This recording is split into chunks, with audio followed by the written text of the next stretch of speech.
자, 이처럼 우리 신앙인들에게는 일어나는 사건과 현상을 통해서 하나님의 뜻과 계획을 분별하는 신앙인의 관점과 해석이 중요합니다.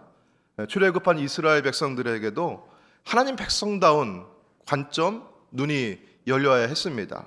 왜냐하면 그만큼 광야라고 하는 조건은 생존하기에 가혹하고 아주 간절하고 힘겨운 장소였습니다. 이 광야에서 그들 앞에 펼쳐진 놀라운 현상이 있었습니다. 구름 기둥과 불 기둥이었습니다. 일부 성서학자들은 구름 기둥과 불 기둥을 시내 광야에서 있었던 자연 현상, 화산의 활동으로 보기도 합니다. 낮에는 화산의 구름체가 구름처럼 떠 있고, 밤에는 용암에서 흘러내려오는 그 불길이 불기둥으로 보였다고 하는 것이죠. 자, 이런 현상을 처음 보는 고대인들에게는 얼마나 경이롭고 장엄한 광경이었겠습니까? 여러분, 그 광경 앞에서 두려움과 경이로움을 느끼는데요, 두 가지 반응이 일어날 수 있을 거예요. 하나는 야, 이거 참 불길하고 이거 재앙스러운 징조다. 저 회색의 구름이 언제 우리를 덮칠지 모르고 저 불꽃이 언제 우리를 사를지 모르겠다. 이런 불안함을 느꼈을 것이고요. 그런데 이스라엘 백성들은 그렇게 느꼈습니까? 아니면 이것을 하나님께서 우리와 함께 하시고 우리의 길에 인도자가 되어주시고 우리를 보호하신다고 하는 하나님의 임재로 받아들였습니까? 여러분, 어떻게 받아들였어요? 하나님의 임재로 받아들였어요. 그럴 수 있었던 것은 그들에게 무엇이 있었느냐? 약속이 있었기 때문에 그래요. 하나님께서 내가 너희와 함께 하리라, 내가 너희를 버리지 않겠다, 너희 가는 길에 내가 너희를 동행할 것이고, 그리고 약속의 땅, 축복의 땅 가나안으로 인도해 드리리라. 여러분, 하나님의 약속을 믿는 믿음으로 바라보게 되면 그렇게 해석이 되는 겁니다. 화산이 터지고 용암이 분출되는 이런 자연현상을 두고 우리 현대인들은 과학의 상식으로 얼마든지 해명해낼 수가 있어요. 그런데 저는 오늘 우리가 과학의 눈으로 보지 말고 출애굽한 이스라엘 백성들과 같이 믿음의 눈으로, 신앙의 눈으로 이 현상을 바라보기를 원합니다. 자, 이스라엘 백성들은 그들 앞에 펼쳐진 이 자연현상을 여러분 무엇으로 봤다고요? 하나님의 동행과 인도하심으로, 하나님의 임재로 받아들였습니다. 이것이 믿음이지요. 자, 출애굽기 우리 13장 21절과 22절의 말씀, 여러분 22절 말씀을 먼저 같이 읽어볼까요? 자, 시작. 낮에는 구름 기둥, 밤에는 불 기둥이 백성 앞에서 떠나지 아니하니라. 여러분, 뭐가 떠나지 않았습니까? 낮에는 구름 기둥, 밤에는 불 기둥. 분명히 어떤 자연 현상이 있었다는 얘기죠. 자, 그런데 그것을 이스라엘 백성들은 누가 우리 앞서 계시고 누가 우리의 길을 인도하시고 누가 우리의 길을 진행하게 하신다고 고백을 하죠. 자, 21절 말씀. 자, 주어는 누구입니까? 여호와께서, 하나님께서 그들 앞에 행하시고 하나님께서 그들의 길을 인도해 가시고 하나님께서 그들을 진행하게 하셨습니다. 여러분, 자연의 현상을 보면서 누굴 보는 거예요? 하나님을 보는 겁니다. 하나님을 보는 거죠. 여러분, 오늘 우리에게도 그런 눈이 열리기를 축복합니다.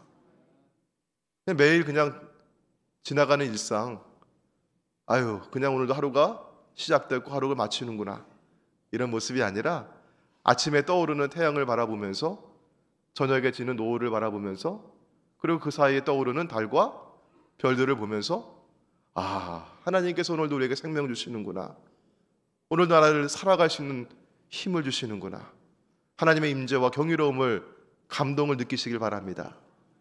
여러분, 쌀쌀하게 불어가는 이 바람이 내 살갗을 스칠 때도 추워 죽겠다, 여러분 그러지 마시고, 여러분 뭘 느끼시는 거예요?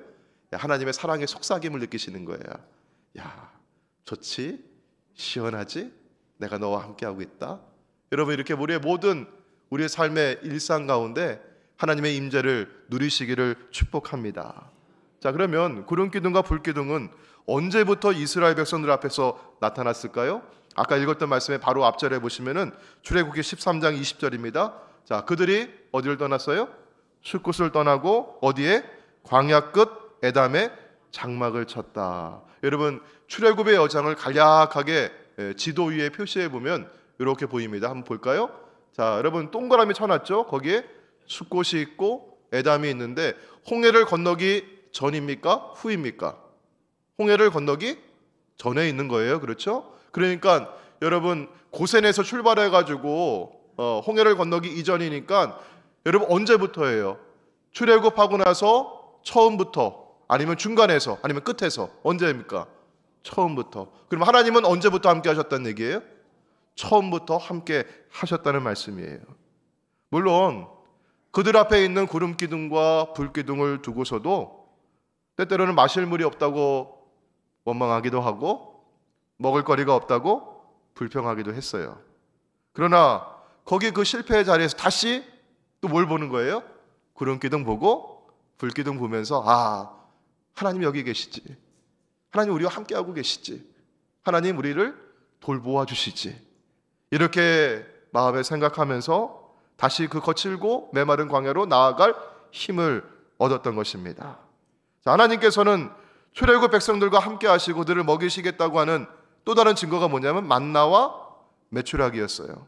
자, 우리 신명기 8장 4절에 있는 말씀 보시면은, 자, 40년 동안 광야에서 유랑하면서 의복이 헤어지지 아니하였고 내 발이 부르트지 아니했다, 이렇게 말씀하는데, 먹을 양식이 다 떨어져서 배가 고파서 아우성 칠 때 하나님께서 뭘 내려주셨어요?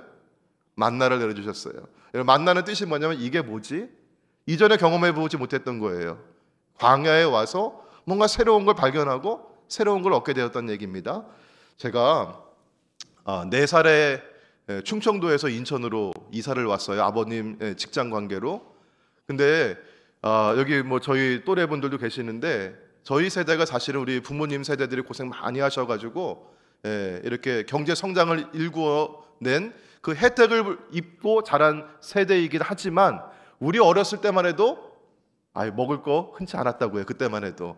근데 제가 4살 때 이사 와가지고 저 김치를 별로 좋아하지 않아요, 사실 제가. 근데 그때 제가 울었대요. 뭐 먹고 싶다고? 김치 먹고 싶다고. 좋아하지도 않는 김치인데 없으니까 먹고 싶은 것 같아요, 그게. 그 4살 때 제가 김치 먹고 싶다고 울고, 또 제가 뭐 먹고 싶다고? 고기 먹고 싶다고. 근데 그럼 고기 사줄 돈이 없잖아요. 그래서 어떻게 했어요? 저희 아버지가 들로, 논으로 개구리를 잡으러 간 거예요. 개구리를 잡아가지고 그거 이제 해서 이제 튀겨가지고 그걸 주는데, 그러니까 제가 그 4살 때 그 아버지를 따라다니면서, 아버님은 뭐 재밌어서 이렇게 하신 거고, 또 따라다니면서 풀숲을 이렇게 헤치면서 다니지 않습니까? 이 풀떡이 올라가가지고 여기 그냥 다리에, 온몸에. 근데 그때 뭐 피부과 가서 약 바르고 그런 것도 없으니까 어디 갔을까요? 저희 송도 살았잖아요. 거기 걸어가면 뭐 있어요? 그 갯벌 있고 짠물 바다 있잖아요. 거기 가서 해수욕하고 그랬던 거예요. 근데 제가 개구리를 잡으면 제가 뭐라 그랬게요? 개구리다 그랬을까요? 고기다 그랬을까요? 이거 뭐예요 이게? 개구리인데, 개구리야 개구리 이게. 근데 이걸 보고 저는 뭐라 불러요? 고기다. 고기다. 고기 먹고 싶은데 그거 잡아가지고 튀겨서 먹었으니까 그게 뭐예요? 고기예요, 저는요. 여러분, 만나가 뭔지, 근데 그 만나가 새벽에 내려오는데 그걸 먹으면서, 그들은 그걸 주워 먹으면서 하나님 말씀대로 그걸 하면서 그걸 뭐라 그러는 거예요? 하나님의 특별하신 공급이다. 이거 하나님이 주신 먹거리다. 하나님의 은혜다. 이렇게 고백하는 겁니다. 여러분, 산물이 터져 나오는 겁니다. 목이 말라가지고 더 이상 갈 수가 없어야 할 때 뭘 만나요? 거기서 광야에서 오아시스를 만나는 거예요. 그러면 이게 우연히 만난 겁니까? 아니면 이스라엘 백성들 이거를 하나님께서 이거 주신 겁니까? 하나님 주셨다고 받아들이는 거예요. 이렇게. 이게 믿음이에요. 우리의 일상 삶 속에서 일어나는 많은 일들 가운데도 여러분, 다른 사람들은 뭐라고 얘기해요? 그거 우연이라고 얘기해요. 또 뭐라고 해? 그건 네가 노력해서 된 거라고 얘기해요. 근데 우리는 다 뭐라고 고백합니까? 하나님의 은혜로다. 그리고 우리는 감사를 드리고 마음에서부터 감동이 흘러나옵니다. 자, 그러면 출애굽 백성들에게 이렇게 구름 기둥과 불 기둥이 하나님의 임재로 보이는 것이고, 만나와 메추리기가 하나님의 공급하심으로 다가오는 것이고, 샘물이 하나님의 선물로 다가올 수 있었던 이유는 무엇이었을까? 이유는 무엇이었을까? 그들의 마음이, 그들의 눈이 누구에게 집중하고 있어요? 하나님께 집중하고 있고 하나님 말씀의 약속에 집중하고 있기 때문이죠. 여러분, 내가 집중하면 보이는 겁니다. 그렇죠? 여러분, 내가 귀를 기울이면 들립니다. 내가 마음을 기울이면 하나님의 임재가 다가옵니다. 이게 하나님의 약속이에요. 하나님을 향해서 그들의 영혼을 집중했을 때, 하나님께 집중했을 때 그들 앞에 펼쳐지는 자연현상을 그냥 스쳐 지나가는 것이 아니라 오늘도 떨어지는 낙엽을 보면서 계절의 변화를 느끼면서 하나님이 우리를 한 해를 또 지나게 해주셨다는 은혜를 느끼게 되는 것이고, 그들과 함께 하시고 인도하시는 하나님의 임재를 바라보게 되는 것입니다. 여러분, 그러면 이 구름 기둥과 이 불 기둥은 언제까지 이스라엘에게 보였을까요? 성경에 보면 여호수아에 보면은 만나가 가나안에 들어가서 여리고 평지에서 그 땅에 소산을 먹었을 때 만나가 그쳤다고 얘기하죠. 그런 거 보면은 이 불기둥과 구름기둥도 역시 광야 40년 동안 함께 하셨지만 가나안에 들어갔을 땐 더 이상 그게 보이지 않았을 거예요. 그러면 광야 40년 동안에는 늘 이게 함께하고 있었다는 겁니다. 하나님은 한 번도 이스라엘을, 하나님의 백성들을, 저와 여러분을 외면하지 아니하시고 내버리지 아니하시고 떠나지 아니하시고 늘 함께 하시는 줄로 믿습니다. 그 증거가 무엇이냐? 구름기둥과 불기둥이고 만나입니다. 하나님께 집중하면 이게 보입니다. 믿음의 눈을 열면 구름기둥과 불기둥이 보이고 만나가 보입니다. 자, 그런데 처음 경외감에 사로잡혀서 하나님의 임재를 경험했던 그 놀라운 일들이 일상의 평범한 일들이 되어가고 차츰 그 가운데서 나의 마음은 무뎌져 가고 하나님을 경험하지 못하고 다른 무언가 더 새로운 자극을 찾게 되고 하나님을 찾게 되는 일이 때가 있어요. 신비가 일상이 되고 감사를 잃어버리게 되면 신앙이 매너리즘이 됩니다. 예배당에 와서도 가슴 뛰는 기대가 느껴지질 않아요. 하나님 말씀을 대해도 무덤덤하게 을에 좋은 말 기록되어 있겠지라고 여기죠. 여전히 구름기둥과 불기둥은 이스라엘 백성들 위에 있었고요. 오늘 아침에도 하늘에서 내려주시는 만나를 먹었습니다. 그런데 뭐라고 얘기하죠? 하나님 어디 있느냐고. 하나님 왜 함께 하시지 않느냐고 그렇게 말하는 거예요. 모세가 하나님과 함께 시내산에서 머물렀던 40일, 모세가 내려오는 게 더디니까 이스라엘 백성들이 그렇게 말했던 거죠. 구름기둥과 불기둥이 어디 다른 데 가지 않았습니다. 여전히 그들 위에 있습니다.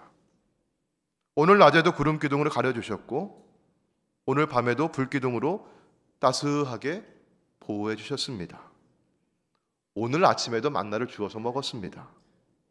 하나님께서 함께 하시고 하나님께서 돌보아 주시는데 그 증거가 하늘과 땅에 분명히 있는데 백성들이 아론에게 이렇게 말하는 것입니다. 출애굽기 32장 1절이죠. 같이 한번 읽어볼까요? 시작. 백성이 모세가 산에서 내려오미 더딤을 보고 모여 백성이 아론에게 이르되 일어나라, 우리를 위하여 우리를 인도할 신을 만들라. 이것이 당시의 여론이었고요. 아론도 백성들이 하도 아우성치니까 귀가 솔깃해졌던 거예요. 그래서 백성들에게 목걸이, 귀걸이, 팔찌 이런 거 금부치들을 가져오라 해가지고 그걸 녹여서 조각칼로 깎아가지고 어떤 형상을 만들어 놔요. 송아지 형상을 만들어 놓고 백성들에게 이렇게 말합니다. 여러분 32장 4절 말씀인데요. 이건 제가 읽을게요. 이스라엘아, 이는 너희를 애굽 땅에서 인도하여 낸 너희의 신이로다. 뭐라고 얘기해요? 이게 너희를 인도하는 신이라고 얘기하죠. 그리고 함께 먹고 마시고 즐거워하며 뛰놀았어요. 여러분, 이거는 일종의 어떤 발상의 전환이라고도 볼 수 있어요. 그러나 그 출발 지점이 잘못되어 있고 방향이 어긋났습니다.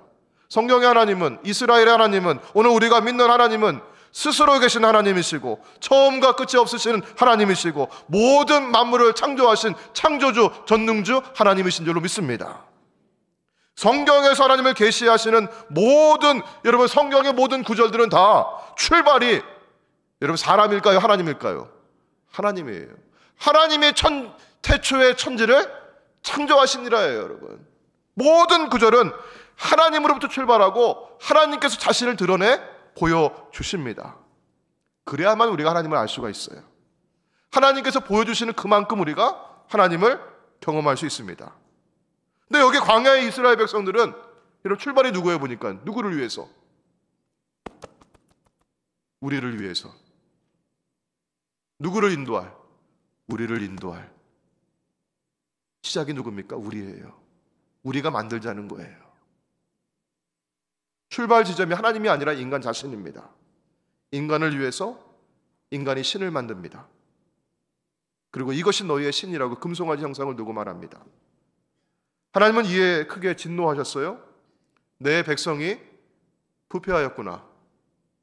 그들이 내가 그들에게 명령한 길을 속기 떠나 자기를 위해서 송아지를 부어 만들었구나. 너희는 목이 뻣뻣한 백성이로다. 여러분, 여기 이 이스라엘 백성들이 어떤 사람들이었습니까? 하나님께서 애굽에서 10가지 재앙을 내리셔가지고 바로와 그 애굽의 사람들 꼼짝 못하게 하셔가지고 하나님 출애굽 시켜주신 거 그거 다 목격하지 않았습니까? 홍해를 건너오면서 여러분 두려웠지만 그 마른 땅처럼 그 땅을, 그 바다를 건너오고 뒤쫓아오던 그 애굽의 군대가 그 물 가운데 수장되는 거 다 두 눈으로 보지 않았습니까? 시내산에 왔을 때 하나님 말씀 주셨을 때 이 하나님, 우리가 하나님 명령대로 다 준행하고 행하겠습니다라고 고백했던 이들이 아니었습니까? 그런데 그렇게 대답하고 나서 겨우 40일 지났는데 어떻게 이렇게 빨리 하나님 말씀을 버릴 수 있을까? 아직도 하늘에는 구름 기둥, 불 기둥이 그들을 감싸고 있고 아침에 만나를 주어서 먹고 있는데 어떻게 이렇게 부패하고 목이 뻣뻣할 수, 교만할 수 있단 말인가? 어제도 오늘도 모세가 산에 올라간 그 40일 내내 여전히 하나님의 은혜 가운데 머물고 있는데 어찌 하나님을 보이라고 요구하는가? 구름 기둥과 불 기둥을 하나님의 임재와 보호로 받아들였고 만나를 하나님의 공급하심으로 믿었고 그렇게 믿음의 눈으로 바라봤던 그들이었는데 그 눈은, 그 관점은, 그 해석은 어디로 간 것일까? 광야의 이스라엘 백성들을 보면서 이 성경을 읽으면서 우리는 너무나 답답한 마음을 갖잖아요. 아니, 이스라엘 백성들 왜 그런 거예요 도대체? 그런데 여러분, 곰곰이 한번 생각해 보세요. 오늘 우리 자신의 모습을 한번 돌아보시고요, 그 광야의 그 현장 속에 이스라엘 백성들 가운데 한 사람으로 여러분 자신을 한번 들여다 놓아보세요. 광야 같은 이 세상을 살면서 우리는 매일 매 순간 하나님의 은혜를 받아서 살아가고 있지 않습니까? 근데 우리는 뭐라고 얘기합니까? 모든 것이 하나님의 은혜라고 고백하기보다, 하나님 앞에 오늘도 감사하기보다는 하나님이 어디 계시느냐고, 왜 하나님이 나의 삶을 돌아보시지 않느냐고, 하나님을 보이라고 요구하면서 금송아지 형상을 부어 만들려고 했던 것이 우리의 모습이 아니었습니까? 혹 이런 모습이 나의 모습이라고 한다면 나는 왜 하나님을 보이라고 요구하는가? 나는 왜 금송아지 형상을 부어 만들려고 하는지 우리 묻지 않을 수가 없어요. 왜 그렇습니까, 여러분? 우리 인식과 해석의 출발 지점이 어긋나 있기 때문에 그래요. 생각의 방향이 잘못되어 있기 때문에 그래요. 출발이 잘못되었어요. 누구로부터 출발하니까? 나로부터 출발하니까 그래요. 여러분, 우리 예배당 한번 불 다 꺼볼까요? 캄캄하게 모든 거 다 막고 불 꺼볼까요? 여러분 어때요? 보이는 게 있습니까? 없습니까? 나로부터 출발해가지고 여러분 깜깜한 어둠 속에서 나의 인식과 경험 가지고 하나님을 찾으려고 하면 보이지 않는 거예요. 근데 그때 여러분 저 뒤에서 부목사님이 문을 열고 싹 들어오면서 바깥에서 뭐가 들어와요? 빛이 들어와요. 하나님의 빛이 우리에게 임하셔야만 우리가 하나님을 볼 수 있는 거예요. 출발은 늘 하나님이십니다. 근데 여러분 어둠 속에서 마음 꼭 걸어 잠그고 두 눈 꼭 감고 있으면서 그러면서 하나님 보여달라고 막 요구하잖아요. 목사님, 하나님 어디 계신 거예요? 하나님 보여달라고요. 하나님 살아계신 증거를 좀 대보라고요. 사랑하는 성도 여러분, 어떻게 해야 합니까? 다시 우리의 시선을 나에게서 누구에게로? 하나님께로 집중해서 옮겨가시길 바랍니다. 하나님께 집중하시고 하나님의 약속에 집중하시면 여러분, 하나님 만나게 되어요. 모세와 이스라엘 백성들이 다시 하나님께 집중하는 그 시간이, 그 장면이 바로 오늘 출애굽기 34장의 말씀이에요. 자, 먼저 하나님께서는 모세에게 돌판 2개를 처음 거와 같이 다듬어서 깎아서 만들라고 했어요. 여러분, 처음 거는 누가 만들어 주셨습니까? 하나님 만들어 주셨어요. 근데 그걸 모세가 거기다 하나님 글자를 10계명 다 써주셨는데, 그 모세가 들고 내려오다가 백성들이 금송아지 만들어 놓고 막 뛰놀면서 막 그거 하면 보니까 모세가 화가 나가지고 어떻게 했어요? 그걸요, 집어 던져서 깨뜨린 거예요. 그러니까 하나님께서 어떻게 하셨어요? 그거 너가 이제, 야 이놈아, 너가 깎아 만들어. 그 모세가 그걸 깎아 만들면서, 아이고 하나님 잘못했습니다. 아유 하나님, 제가 혈기를 누르지 못하고 그랬습니다. 그 하나님께 뭐 하는 시간이에요? 그게 집중하는 시간이에요, 그게. 근데 여러분, 모세가 아무리 재주가 좋아도 그 처음 것처럼 똑같이 만들 수 있을까요? 못할까요? 아유, 어림없죠. 처음 건 누가 만들어 주신 건데? 하나님 만들어 주신 건데. 사람이 아무리 재주가 좋아도 모세가 그거 하나님처럼 만들 수가 없거든요. 근데 하나님은 뭐라고 하셔요? 그거 처음 것과 같이. 하나님 그렇게 인정하고 받아 주시겠다는 거예요. 여러분, 이거 하나님의 은혜 베풀어 주시겠다는 말씀이죠, 이게. 그러니까 하나님께서 모세 다 준비되었거든, 올라와라. 그래서 모세가 시내산에 올라가 가지고 또 40일을 하나님과 함께 시간을 보냅니다. 하나님께서는 이스라엘에게 자신을 새롭게 인식시켜 주시면서 모세를 부르시고 하나님의 이름을 선포하십니다. 여러분, 무엇부터 시작되는 거예요? 하나님의 이름이에요. 자, 우리 성경 말씀, 우리 5절과 우리 6절 말씀 같이 한번 읽어볼까요? 자, 시작. 여호와께서 구름 가운데 강림하사 그와 함께 거기 서서 여호와의 이름을 선포하실세 여호와께서 그의 앞으로 지나시며 선포하시되 여호와라 여호와라 자비롭고 은혜롭고 노하기를 더디하고 인자와 진실이 많은 하나님이라. 아멘. 여러분, 하나님께서 그 이름을 일러주십니다. 다시 하나님 인식과 경험의 출발을 누구에게 맞추는 거예요? 하나님께 맞추어 나가요. 그리고 모세는 땅에 엎드려서 하나님을 경배하며 이스라엘 백성들을 위해서 기도합니다. 자, 그 기도가 오늘 9절 말씀이죠. 같이 읽습니다. 시작. 주여, 내가 주께 은총을 입었거든 원하건대 주는 우리와 동행하옵소서. 이는 목이 뻣뻣한 백성이니이다. 우리의 악과 죄를 사하시고 우리를 주의 기업으로 삼으소서. 아멘. 하나님을 인식하고 경험하는 방식은 친밀함입니다. 멀리 떨어져 계신 하나님, 나에게 별로 관심이 없으신 하나님, 그저 두렵고 무서운 하나님이 아니라 늘 가까이 계시면서 우리와 동행하시고 언제나 내게 관심을 갖고 계시고 나를 돌보시는 친밀하신 하나님을 경험하는 것이죠. 그래서 모세는요, 하나님께 구하는 거예요. 주님, 우리와 동행하여 주옵소서. 주님, 우리와 함께하여 주옵소서. 이런 그런 마음과 그런 믿음을 가지니까 자연 현상도 하나님의 임재로 받아들이는 것이죠. 여러분, 오늘 우리는 하나님을 어떻게 인식하고 경험하고 있습니까? 멀리 계신 하나님, 두려운 하나님이십니까? 아니면 지금도 하나님의 은혜 가운데 우리가 있는데 하나님의 손길이 그저 아득히 멀게만 느껴지십니까? 하나님의 임재와 보호가 여전한데 다른 무엇으로 하나님의 임재를 보여달라고 요구하고 있습니까? 다시 하나님께 집중하고 하나님의 말씀에 집중하는 시간 되기를 원합니다. 여러분, 하나님 보여주시는데 여러분 무엇으로 보여주신다고 했어요? 우리 일상의 우리 환경을 통해서, 여러분 자연을 통해서도 우리가 느끼는 거예요. 그래서 지저귀는 새소리를 들으면서도 하나님의 음성을 듣는 것, 속삭여 주시는 소리를 듣는 것이고, 그걸 여러분 뭐라고 얘기하냐면 자연 계시라고 얘기해요. 일반 계시라고 얘기합니다. 이스라엘 백성들은 여러분 그게 뭐 화산 활동인지는 저는 모르겠어요. 그런데 어떤 분명히 그런 자연의 현상이 있었던 거고 그거를 하나님의 임재로 받아들인 거예요. 구름 기둥과 불 기둥으로. 또 만나와 메추라기, 그것도 역시 자연 현상으로 설명하기도 해요. 메추라기가 확 날아가다가 너무 이게 그냥 힘이 떨어져가지고 뚝뚝뚝 떨어졌대요. 뭐 그렇게 얘기하는 사람도 있어요. 근데 어떤 현상이 벌어졌던 그들은 뭐라고 그걸 이해하는 거예요? 하나님께서 우리를 위해서 주셨다. 여러분 그렇게 이해하는 거예요. 이게 우리 자연 계시. 근데 여러분 하나님께서는 특별한 계시를 주셔요. 예. 그게 뭘까? 귀가 솔깃해지죠.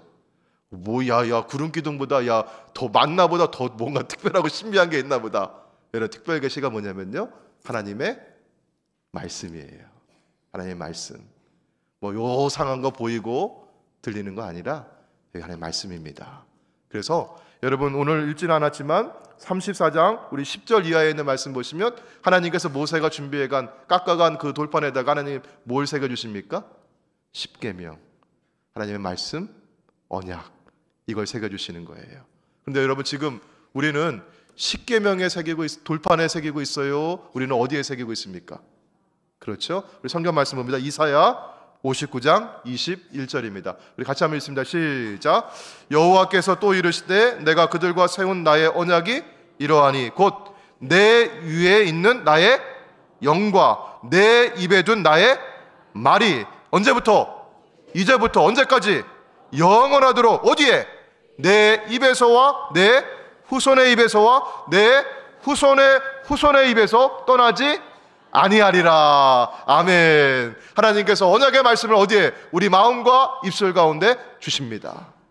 여러분 하나님과 친밀함을 누리고 계십니까? 자연의 현상을 통해 한번 누려보시길 바랍니다. 내일 아침에 일어나면서 오늘 저녁에 여러분 뭐 눈이 오거나 그러면요 한번 느껴보시길 바랍니다.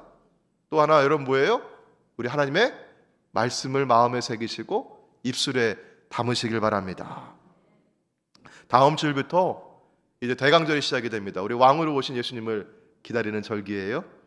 여러분 우리 교회는 성탄절 전까지 대강절은 4주간인데 우리 3주 동안 대강절 묵상을 함께 하려고 해요. 다음 주일에 이제 예배 오시면은 묵상집을 나누어 드릴 거예요. 묵상집을.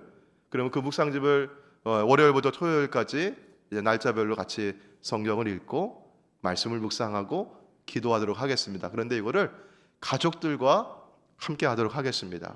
그래서 묵상집 맨 뒷페이지에 보시면은 체크 표를 거기다 이렇게 그려드릴 거예요. 그러면 그날 하면은 이렇게 빗금으로 표시하시고 진도를 이렇게 쫙쫙 한번 나가는 걸 보시는 거예요. 여러분 그렇게 하셔서 이번 사순절 대강절 기간 동안 말씀을 입에 두고 가족들과 함께 격려하고 나누면서 하나님의 은혜를 아주 친밀하게 누리시는 오늘 저와 여러분 되시길 바랍니다. 아멘. 우리 함께 찬양하시면서 오늘 주신 말씀을 기억하고 함께 기도하도록 하겠습니다. 하나님, 우리 입술에 우리 마음에 주의 말씀을 부어 주시옵소서. 다시 우리 삶의 중심을 하나님께 맞추는 시간을 갖기를 원합니다. 하나님의 임재를 경험하게 해주시고 우리 삶에 만나는 모든 경험을 통해서 하나님을 경험하는 우리 눈이 열리게 해 주시옵소서.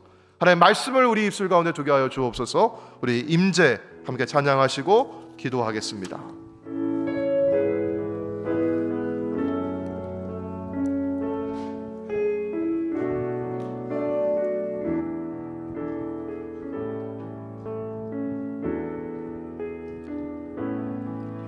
하늘의 문을 여소서 이곳을 주목하소서 주를 향한 노래가 꺼지지 않으니 하늘을 열고 보소서 이곳에 임재하소서 주님을 기다립니다. 기도의 향기가 하늘에 닿으니 주여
수많은 자연의 현상 속에서도 주님의 임재를 경험하기를 원합니다. 오늘 우리에게 주시는 말씀을 통하여서 하나님의 살아 역사하심이 우리 가운데 다가오고, 이 말씀이 내 입술 가운데, 내 마음 가운데, 그리고 우리 후손과 후손에 이르기까지 이제부터 영원까지 함께하여 주실 줄로 믿습니다. 우리 하나님의 임재를 구하며 이 시간 주여 세 번 함께 부르시고 정성으로 기도하며 나아가겠습니다. 주여, 주여, 주여. 아버지 하나님 감사합니다. 이곳에 임하여 주시옵소서. 아버지 우리가 사랑하는 날들, 아버지 우리의 일상 속에서 아버지 평범한 모든 아버지 현상 가운데서도 하나님의 임재를 바라보는 주옵소서. 믿음으로 해석할 수 있도록 아버지 하나님의 소리 심령 가운데 말씀으로 약속으로 함께 주실 줄로 믿습니다. 아버지 하나님의 소주님 주님을 바라볼 때마다 아버지 하나님의 소주님 이 땅을 나간 하나님의 은혜와 사랑과 주의 풍성하심이 우리 가운데 하나님께 나오기를 원합니다. 아버지 하나님의 소주님, 아버지 하나님의 살아 역사하심이 오늘 우리의 삶 가운데 함께 하시고 날마다 내 심령에 감동으로 주님을 서게 해주시고 아버지 이곳에 주님께 예배하며 나갈 때마다 감사함으로 우리의 삶의 고백, 우리의 신앙의 고백드리기 원합니다. 아버지 하나님의 소주님 저희의 경배를 받아주시옵소서. 정사하는 이곳에 임하여 주시옵소서. 아버지 우리의 일상 가운데 함께하여 주시옵소서. 그런 기도가 불기도를 함께 하시는 하나님, 만나라 먹이시고 공부하시는 하나님, 아버지 주의 아들로 살아가는 주의 백성들에게 하여 주시옵소서. 날마다 은혜를 잊지 아니하고 은혜에 감사하고 은혜에 감동하고 은혜에 감격하여서 주님을 경배하고 예배하는 내 백성들 되게 주신 줄로 믿습니다. 아버지 하나님 소리에게 말씀을 전하여주시옵소서. 하나님 말씀을 전하올 때마다 아버지 그 말씀이 내 마음에 새겨지게 해주시고 아버지 내 아버지 허락한 심령을 해주시옵소서. 아버지 내 입술 가운데 함께해 주셔서 아버지 친밀하게 주의 말씀을 날마다 맛보고 경험하기를 원합니다. 아버지 하나님 소리의 후손들에게 후손에 이르기까지 이제부터 영원까지 아버지 주의 언약의 말씀을 함께 주시옵소서. 하나님 아버지 이곳 함께해 주시옵소서. 이곳에 임하여 주시옵소서. 날마다 주의 임재 가운데 살아가는 내 백성들 아버지 되시마시도록 아버지 역사하여 주시옵소서. 주님의 이름만이 오직 주의 이름만 이곳에 있습니다. 하나님 감사합니다. 매일의 삶 속에서 주의 은혜를 누리기를 원합니다. 우리 일상의 평범한 일들이라 할지라도 그곳에 숨겨있는 하나님의 계획과 뜻을 발견하고 하나님의 은혜에 감격하고 감동하고 감사하기를 원합니다. 또 그 마음 가지고 주님 앞에 주의 이름 두신 이곳에 와서 예배하고 경배하고 찬양 올려드릴 때 주님 아름답게 흠양하시고 영광 중에 임하여 주옵소서. 하나님 말씀으로 임하여 주옵소서. 우리 마음판에 돌판에 새겨주신 그 언약의 말씀 다시 이곳에 새겨주시고 우리 입술에 두셔서 친밀하게, 가장 친밀하게 주님을 경험할 수 있도록 역사하여 주옵소서. 이제부터 영원에 이르도록 나와 나의 후손과 후손에 이르기까지 하나님 말씀으로 임하시고 인도하시고 동행하시는 복 있는 성도들, 교회와 가정 되게 하여 주옵소서. 예수님의 이름으로 기도하옵나이다. 아멘.